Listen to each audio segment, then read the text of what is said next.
Hello everyone, and welcome to the Battle of the Rappahannock custom multiplayer game, Battle Analysis. In this episode, we're going to take a look at the final numbers for the two armies. We're going to discuss the critical moments of this battle. We'll talk about what could have been had other decisions been possibly made. Then we'll talk about the unbelievable Union comeback that allowed them to earn this victory. I'll hand out an MVP award for this game. I don't usually do that, but one is warranted here. We'll also talk about some takeaways that you can get from this game, and I'll also include a special time lapse at the end so you can see the turns as they progress on the screen. In the final section, I'm going to get into the analytics of this game. If you aren't into that, you can definitely skip that part. But I just wanted to include it at the very end here for those of us who really get into the numbers. Let's begin by looking at the Confederate order of battle. On the screen there, you can see that the Confederates started with 71,000 men, and it gives you a breakdown of the different corps, divisions, and brigades in the Confederate Army. It will also display at the end of the battle, the 7:40 p.m. turn, how many men each unit had left within it. The Confederate Army lost 16,524 men, or 23.27% of their army in this battle. A breakdown of the losses by the corps is shown on the left-hand side there. McLaws suffered the heaviest losses of any infantry division, and these would have been even heavier had the game continued until the dawn turn, as he had a number of units which were isolated. 47 of the 59 Confederate guns lost were from Anderson's 1st Corps. Here's something interesting about cavalry losses. The 1,392.8 points lost by Jones's cavalrymen were more than all of the points lost in Hill's Corps combined. That just emphasizes how important it is to take care of your cavalry in any battle. Switching over to the Union order of battle, the Union lost 19,884 men, or 23.37% of their army. A breakdown of the losses by corps is shown on the right-hand side of the screen there. Reynolds's Grand Division accounted for over 50% of the Federal losses in this battle. Point limits. Why do I do them? I'm sure some people have watched this after-action report and questioned why I imposed this point limit on the two sides. After all, the battle was still competitive and there was a lot of action that could have been played on day 2. So the obvious question is, why would you have a point limit? Because that's not really historical at all. Well, I agree, but neither are the battles of extermination, which often happen in the club. I think we've all been in battles where you have 70%, 80%, 100% casualties in some instances, and that's just completely unrealistic. So point limits force the players to think more intelligently about the risks they take and how they manage the battle. To quote Tom, the point system worked really well as a mechanism for winning or losing the game through attrition. I thought both sides tried hard to protect their guns and cavalry where possible, which I believe is historical. Accordingly, I felt the battle unfolded in a plausibly historical way, and that, to me, was very satisfying. And I completely agree with that sentiment. I think having these point limits really makes the games much more interesting and, in a way, makes them more historically accurate than if it's just a pure bloodbath battle of extermination. And when you compare this Battle of the Rappahannock to actual battles of the Civil War, you'll see what I mean. If we just go by total losses, the Battle of Gettysburg is still the bloodiest battle of the Civil War. But the second bloodiest battle is now the Battle of the Rappahannock, with 36,408 total casualties. That's more than Chickamauga, and that's more than Chancellorsville. If you go by percentage of losses, the Battle of Stones River is still number 1 in that category. Battle of Gettysburg is number 2. Number 3, the Battle of Chickamauga. But number 4 becomes the Battle of the Rappahannock, with 23.5% of the soldiers engaged becoming casualties. And so the point limits work. I believe they create battles which are much more historically accurate in terms of losses and percentage of losses, and they force all the players involved to think much more than they would if it was just a simple battle of extermination until one side or the other just couldn't go on anymore. The critical moments of this battle. First off, the capture of the Iron Brigade.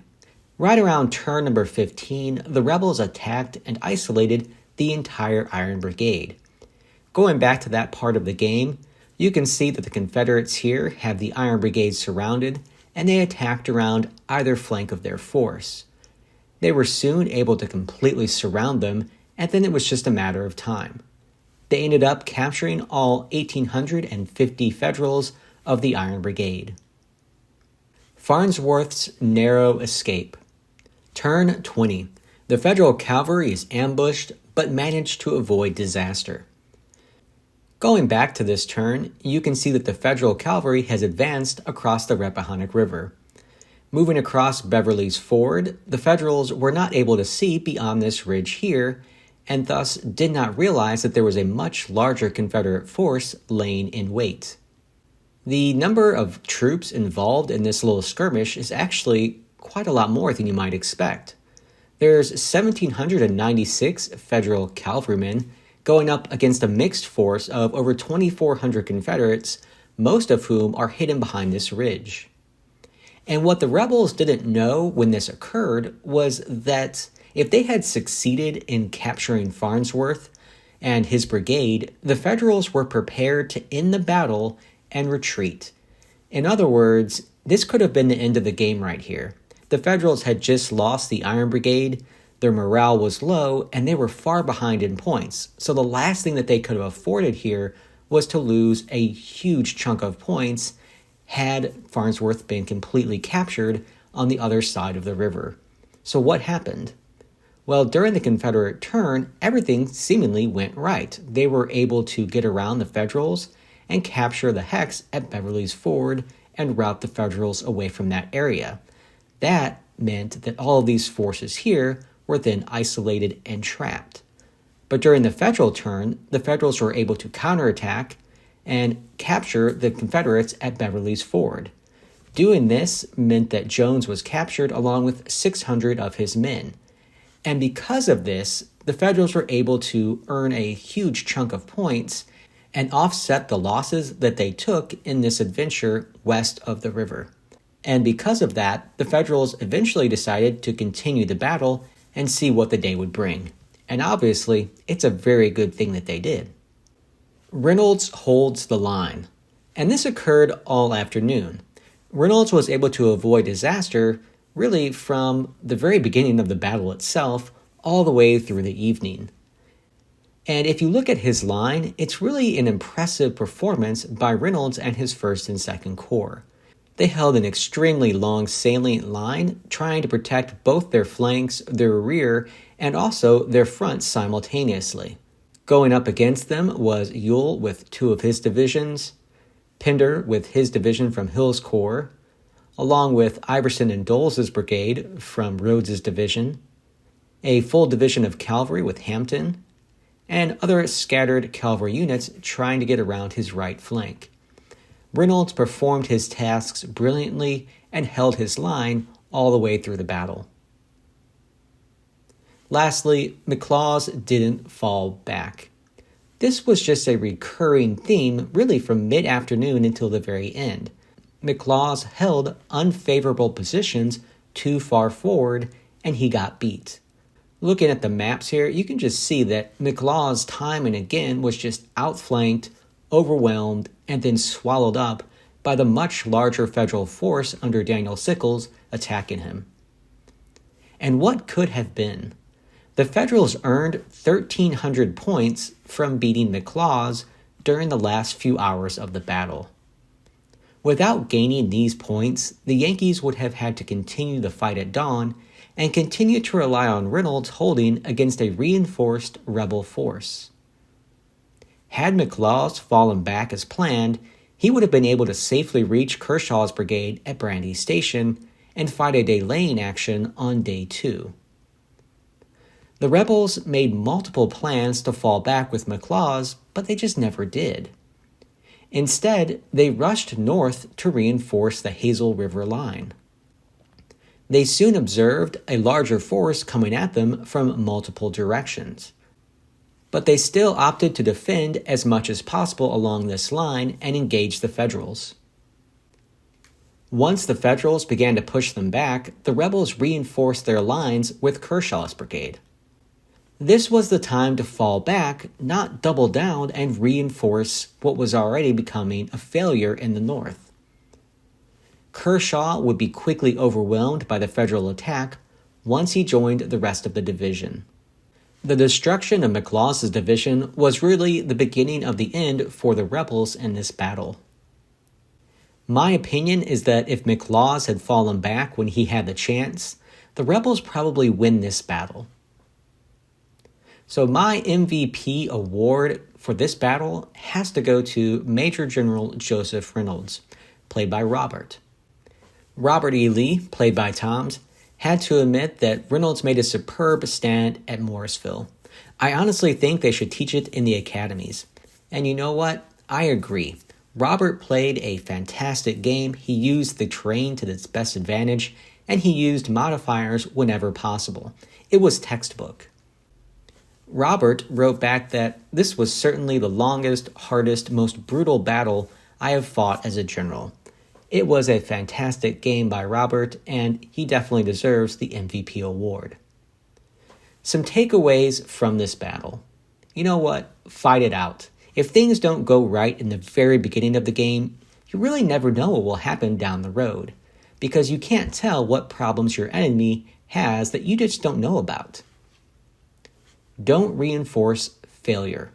I think the Confederates on the left flank just tried to hold too long. And once they sent Kershaw to the north, that changed a lot of things. It forced them to try to hold more ground than they really should have. They should have fallen back, they should not have reinforced failure, and they should have lived to fight another day. And along those lines, don't wait too long to execute a move, or you might not be able to. McLaws had numerous opportunities to fall back without losing too many men, but by the time he wanted to, he simply couldn't. Alright, thank you to everyone who has watched all these videos. I really appreciate you guys allowing me to observe these games and playing in my customized games. Remember, my commentary is always just my opinion. It's very easy to observe and make observations.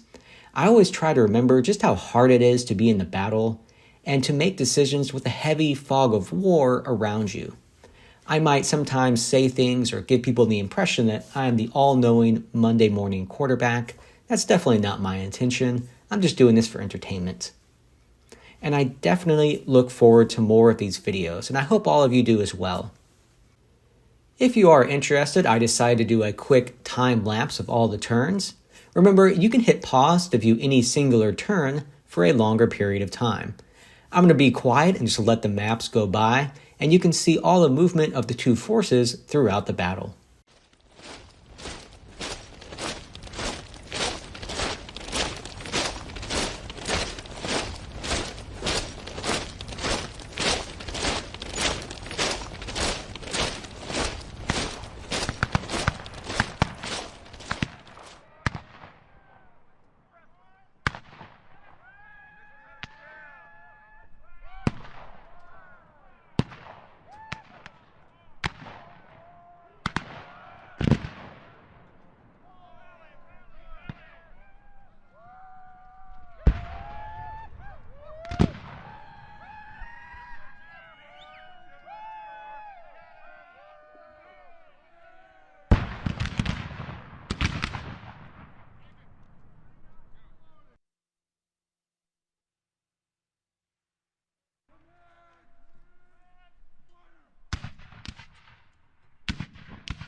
And finally, we are at turn 48, which was the final turn. It is time now for a little bit of overtime. Feel free to close this video now if you don't enjoy getting into the mechanics of the game very much. My feelings won't be hurt. The following section is meant for those who are more analytical in their gaming approach and how they view the games in general. So let's look at the points from a turn-by-turn perspective. And really, I track everything during these games, just for fun and just because that's who I am. So this is just part of the graph that I use. You'll see an expanded section here in a moment, but just so you know, the top here, this shows the turn of the game. So turns 29 through 40 are shown here. This is the overall Union points beneath that, how many points the Federals have accrued up to that turn. Below that, it shows the overall Rebel points accrued up to that turn. Beneath there, the Union points gained during that specific turn. So during turn number 29, the Federals gained 177 points. Between turn 29 and turn 30, the Federals would gain 476 points, going from 3,561 points to 4,037. Beneath this line, it has the Rebel points gained during the turn, so the same concept from turn to turn. Beneath that, it shows the point differential between the two sides. So after turn 29, there is a 1,337 point difference between where the Federals are at and where the Confederates are at. Lastly, on the bottom, it shows the points accrued by one side over the other during the turn. So for turn number 29, the Federals lost 65 additional points than the Confederates did. On turn number 30, the Federals lost 410 more points than the Confederates did. But on turn 31, the Confederates lost 71 more points than the Federals did. So this is just how I keep track of everything as the game progresses. On the bottom now, you can see an expanded chart going from turns number 18 to turn number 48, which was the final turn in the battle. Remember that there were 48 turns played during this game. I believe that during any game, each individual turn is its own little mini battle. And therefore, anytime one side or the other gains between 100 and 249 points on their opponent, I consider that to be a minor victory. And if you gain more than 250 points in a single turn over your opponent, I consider that to be a major victory turn. All other turns, they're just draws. In this particular game, the Confederates had 6 turns in which they earned minor victories. The Federals, they had 4 turns in which they earned minor victories. With the 250 plus point turns, there were 4 such turns by the Confederates during this game. And there were 3 such turns by the Federals during this game as well. And I like to judge each turn like this so you can see where the momentum is going in the battle and how the two sides are gaining victories on an individual turn basis against their opponent. Looking at this chart by itself, you can just simply see that there was a lot of early Confederate dominance in this battle. Right up until turn number 36, the Federals had never won a single turn of this battle. But after that point, there was a Federal surge and they began to quickly accumulate points and get themselves back into the fight. The real Confederate high tide mark, though, was turn number 41.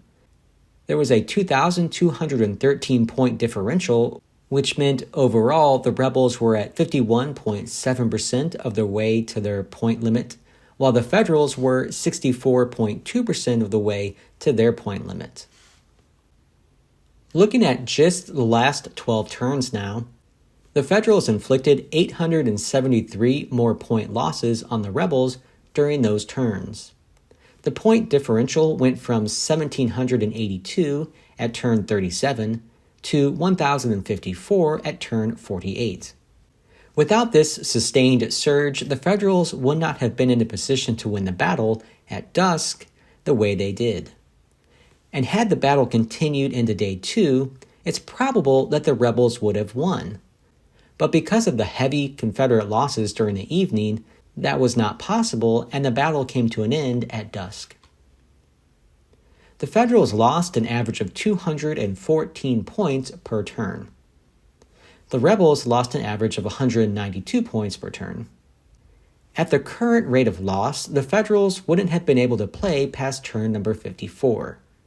But the Rebels would have been out of the game at turn number 52 as they crossed their point limits.